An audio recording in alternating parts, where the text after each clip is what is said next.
What is your special, unique contribution to this world? Why have you turned up today? What is it that you're hoping to achieve today? It's for young people, entrepreneurs, startups, mentors, coaches, impact investors, and students who are looking for traineeships and partnerships. Sometimes there's no connection between entrepreneurs with great ideas and the guys with the money. They don't understand each other. They don't say, what's this social entrepreneurship all about? Why don't you just run a normal business? But no one's helping the startups. No one's helping the small companies to get larger, to scale up. So there's this, the great news is there's a pile of money if you can get big enough. But the problem is, how do you get big enough? Reality is limited by your imagination and the power of your imagination. If you think you can, you can. If you think you can't, forget it. That was great advice for any social entrepreneur. So we want to be able to produce a system where people can grind up their plastic, turn it into filament, and be able to make something useful for themselves out of it, or make a business out of it.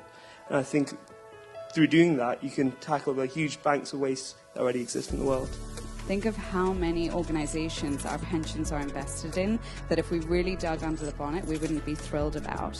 If that dial just moved even a few degrees, that is a huge impact. There is a huge market opportunity ahead of us. The nature-based solution that now made it at the top of Climate 26 conversation have the potential to be estimated $1.2 trillion in net present value terms. So are we trading off impact for returns?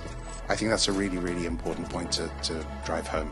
There you have different types of stakeholders, the financial stakeholders that are either sad about losing money or at the moment are seeing a lot of dollars in their eyes. So we're like, wow, great, let's make some money on sustainability. If people are buying fake carbon credits, then of course, you know, what happened in the global financial crisis where you have a giant credit bubble and nothing really underpinning it. If that happens in the carbon market, it would be disastrous for our planet. So these people on my left and right are doing their part in helping in our journey towards sustainability. i2sustainIT is actually one of the first organizations to align themselves with the SDGs when they were first released in 2015.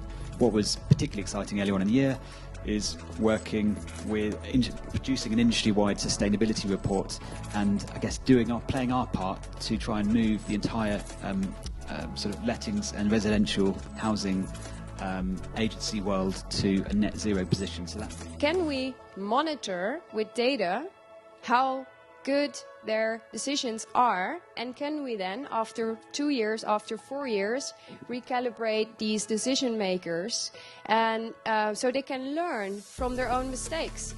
I went up to COP26 and it was to talk about climate anxiety. Now, climate anxiety is such a prevalent thing at the moment, and it's all doom and gloom. We created a debit card that calculates environmental impact of daily purchases, and we plant trees and seagrass in the Caribbean for this. We take that environmental impact, that carbon impact, and we place it in a carbon trading platform so people can monetize their carbon trading. I have an own education platform for kids where we teach students from the age of 6 about robotics and electronics and programming, with the intentions to fulfill, let's say, one of the SDGs goal, which talks about educations. And I think we see this increase in biomaterial, using mushrooms, using other sort of producible carbon generating like seaweed objects because essentially plastic is just very old seaweed. It was a great success for us. We are so happy to have you here. As Bremley said, we really feel that we've created a community with common goals that is absolutely important to share among us and among the world. Thank you very much.